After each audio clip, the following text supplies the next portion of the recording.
It was the Gropius-Hudnut period, and Chris Dennett was there.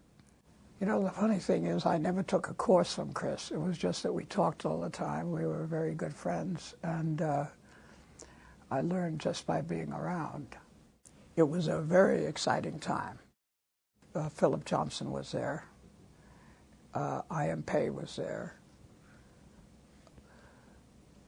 Paul Rudolph wasn't a student. I think he had graduated, but he was there all day long, most of the time. We used to go watercoloring.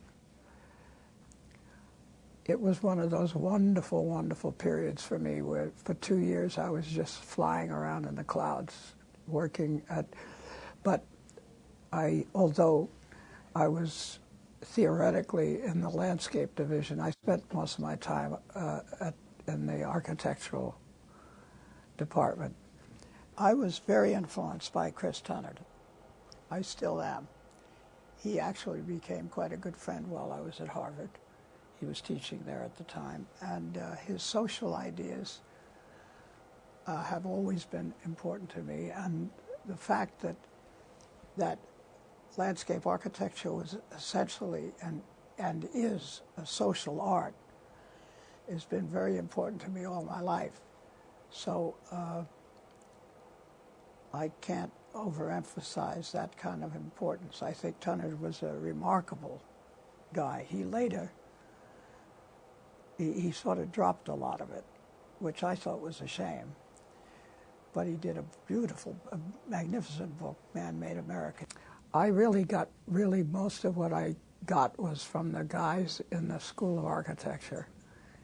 And just being around, Moholy-Nagy would come and give lectures, and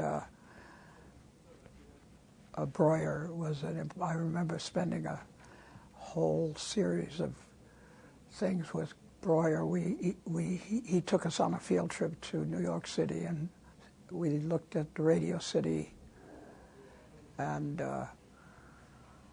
other buildings. And for some reason, I was allowed to tag along on all this stuff.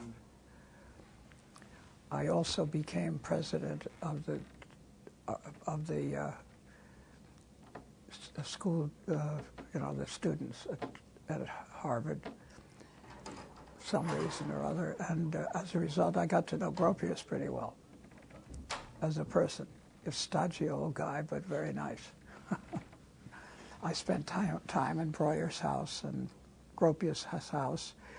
So I learned a lot about architecture. It was a wonderful time, and I often wonder about college. I learned a hell of a lot more at Harvard than I did during the 4 years at Cornell. But mostly I have all those memories of which I think did what I hope any educational system would ever do, and that is install in me the love of doing what it is that you're going to do the rest of your life. And that's what I got out of Harvard.